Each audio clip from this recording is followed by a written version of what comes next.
In this section, we're going to be looking at making inferences about the proportion of a single population.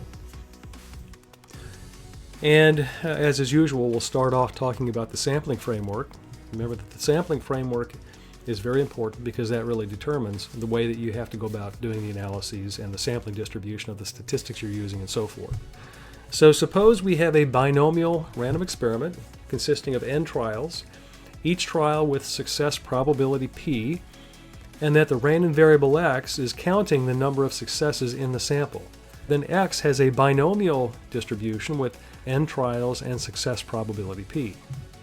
The proportion of successes in the sample will be denoted by p hat and is given by the ratio of the number of successes in the sample to the sample size. Now remember that for sufficiently large n, the binomial distribution can be approximated by a normal distribution. We looked at this in our videos, the lectures on the normal approximation to the binomial distribution. This can be used to show that the distribution of the sample proportion can also be approximated by the normal distribution, specifically the normal distribution with mean p and with variance p times 1 minus p over n. And so it follows that the standardized quantity below has an approximately standard normal distribution. And so if we standardize p hat, all right, as p hat minus p all over the square root of p hat times 1 minus p hat over n, then that will be approximately normally distributed with a mean of 0 and a standard deviation of 1. And it's this result that provides the basis for the hypothesis test and the confidence interval procedures that we're going to be looking at in this section. And so let's look at the kinds of hypotheses that we can test about a population proportion. So we see that we've got three types of hypotheses: a two-tailed test, a left-tailed test, and a right-tailed test. These are the three same types of hypotheses that we could test for a population mean. The only difference now is that the parameter is the population proportion.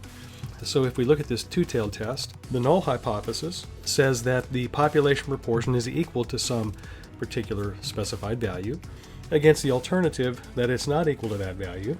For the left-tailed test, where we're trying to show that p is less than some specified value, the alternative says that p is greater than or equal to that value against the alternative which says that p is less than that value. And then if we consider the right-tailed test, where we're trying to show that p is greater than some value, then the null hypothesis would be that the population proportion is no more than that specified value against the alternative that p is strictly greater than that value. So we need a test statistic. And we're going to call this test statistic z-calc because, as we'll see in just a minute or two, the reference distribution from which we are going to get our critical points is the standard normal again. So our test statistic z-calc is equal to the difference between our point estimator of p, which is p hat, minus the hypothesized value of p, which is p naught. All right, and then we're going to divide by, and this is kind of unusual. This may be a little bit unexpected, but what this represents, what the denominator represents, is the standard error of p hat under the conditions that the null hypothesis is true.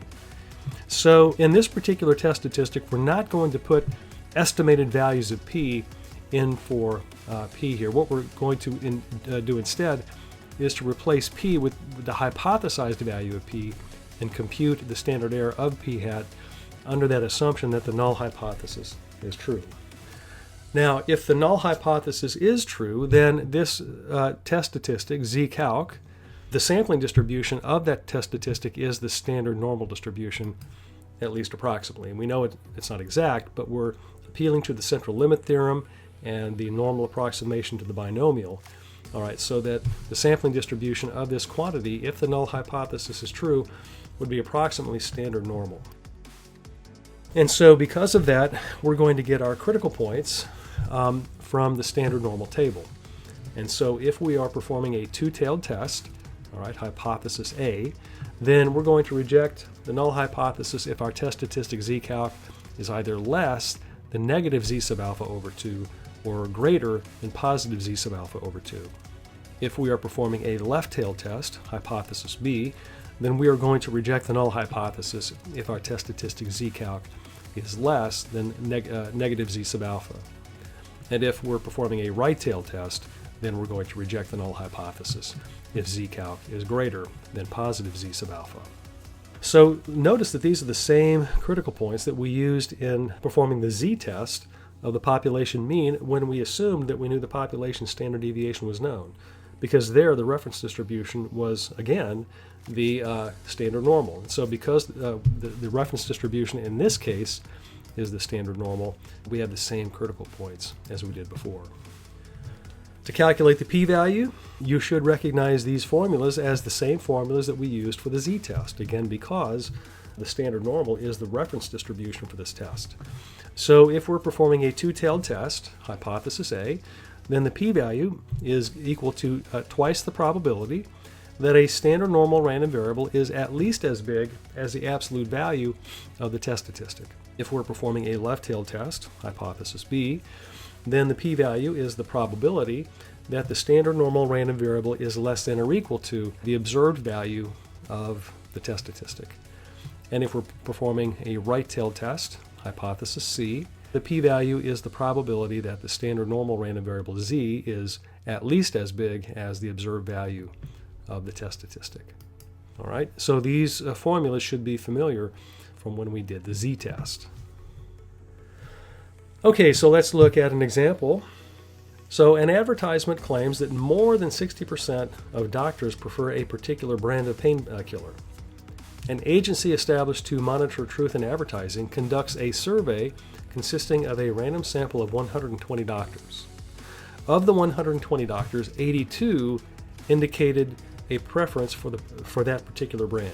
Is the advertisement justified? We want to perform the appropriate hypothesis test using a significance level of 0.05. All right, so I'm going to use one of my templates. This is the tabular version of the hypothesis testing template. And so the first thing that I'll do is I'm going to define the notation that I'm going to be using in setting up my hypotheses. So the population parameter that I'm testing hypotheses about is P, and this represents the proportion of all doctors who prefer this particular brand of pain medication. Now, the question was, is the claim in the advertisement justified? In other words, is there sufficient evidence to conclude that P is greater than 0.6 if more than 60% of doctors prefer this brand of pain medication? So that is what we're trying to show. And remember that we put what we're trying to show in the alternative hypothesis. So that is why P greater than 0.6 is in the alternative. Because that's in the alternative, the opposite of that statement is in the null. So the null hypothesis for this test is that P is less than or equal to 0.6. Or in words, the proportion of all doctors who prefer this brand of pain medication is no more than 0.6 or 60%. Now we're told to use a 0.05 level of significance, so I put that in here. And then I'm going to write down the formula that I'm going to use ultimately in calculating my test statistic z-calc. And so that formula is p hat minus, and then I plug in the value for p naught. Don't put p0 here or p naught. Put in the value, so 0.6. So p hat minus 0.6 divided by the square root of p naught times 1 minus p naught over n. And so we have 0.6 times 0.4 over n.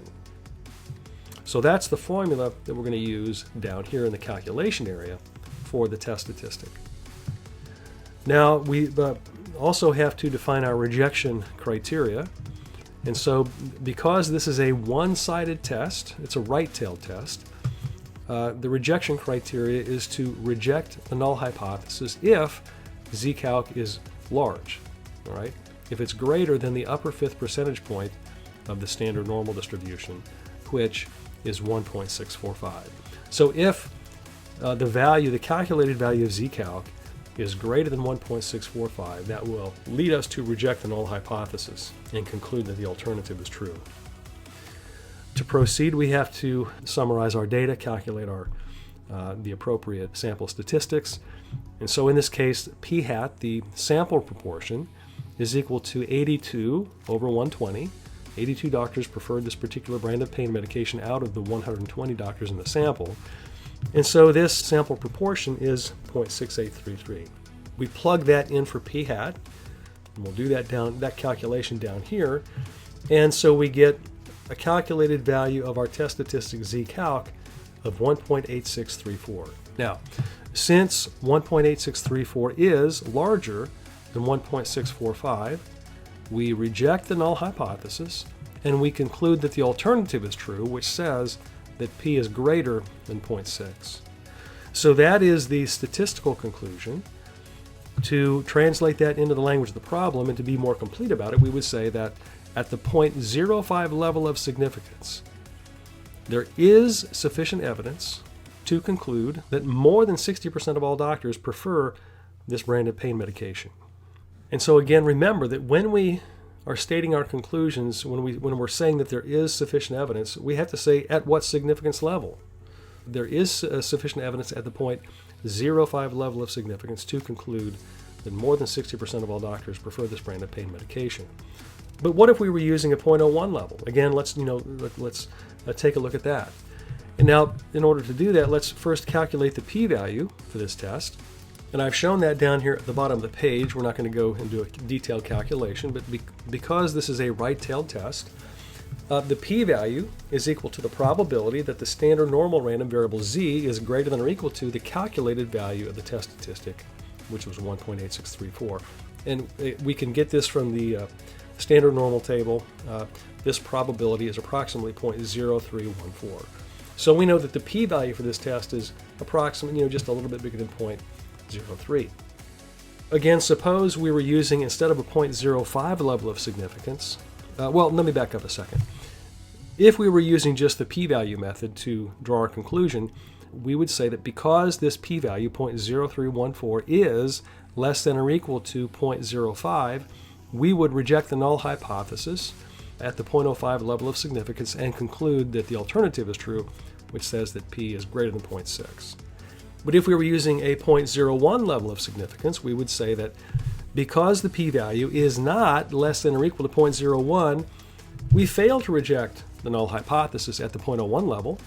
We would say that at the 0.01 level of significance, there is insufficient evidence to conclude that more than 60% of all doctors prefer this brand of pain medication. So again, the conclusion that we draw based on sample data depends on how much evidence are we requiring against the null hypothesis in order to reject it and conclude that the alternative hypothesis is true. And that threshold is contained within or quantified by the significance level that we use. Now let me point out one more thing, and let's go back to using a 0.05 level of significance as was required or specified in the original problem statement. If we use a 0.05 level of significance, then there is sufficient evidence to reject the null hypothesis and conclude the alternative is true. There is sufficient evidence to conclude that more than 60% of doctors prefer this brand of pain medication.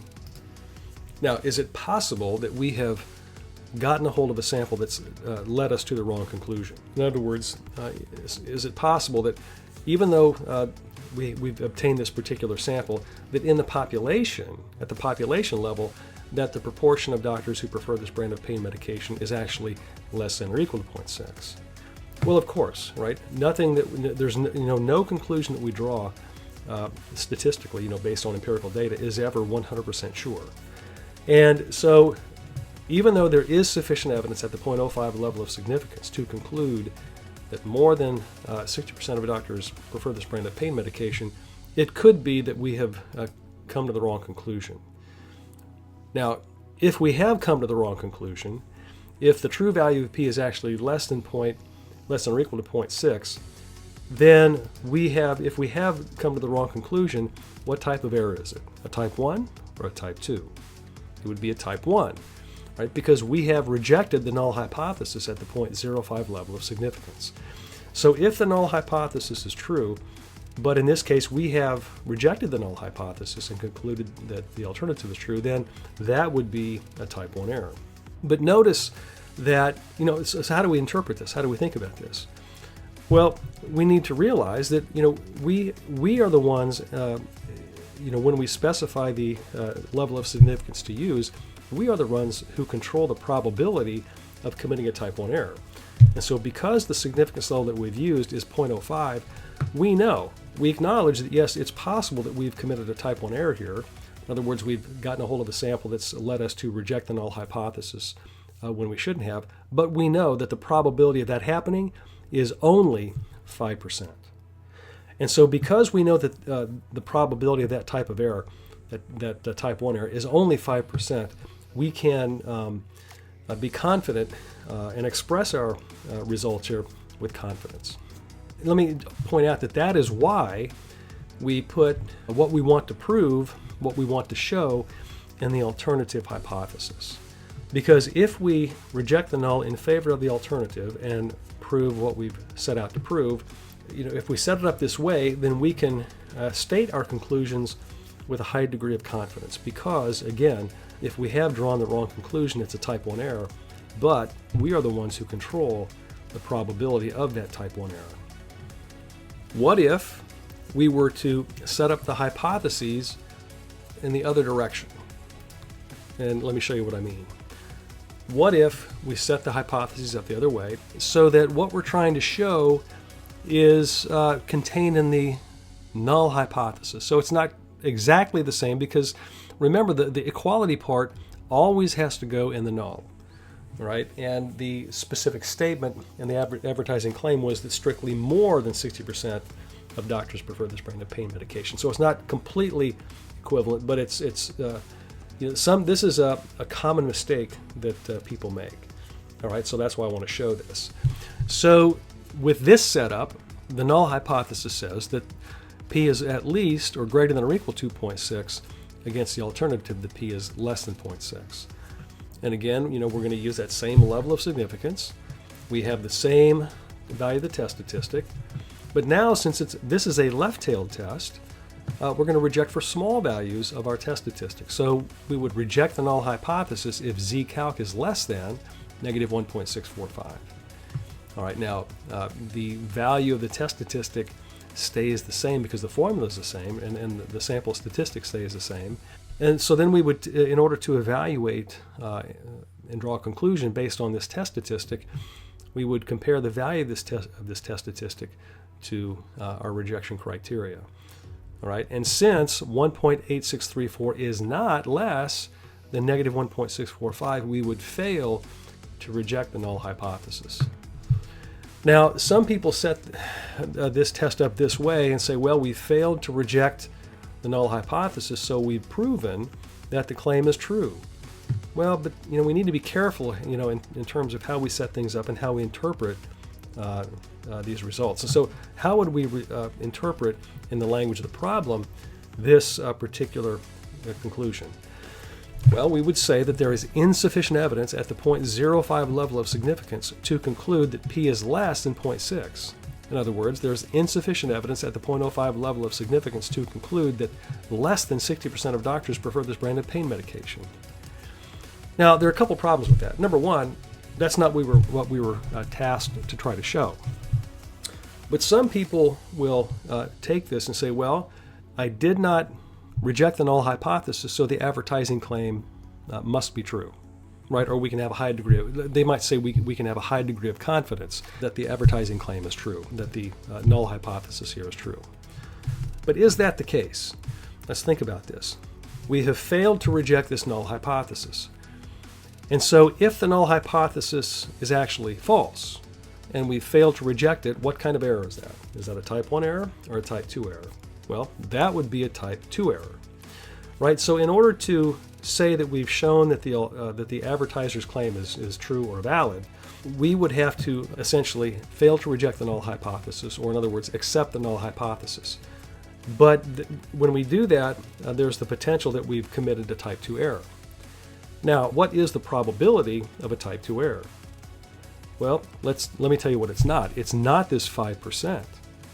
Remember that the notation that we use to quantify the probability of a type 2 error is beta, right? And beta is a function. It's a function of the true value of the parameter in question. In this case, it's a function of the true value of p, and so beta could range anywhere from could be as large as 95%. We have no idea what beta is.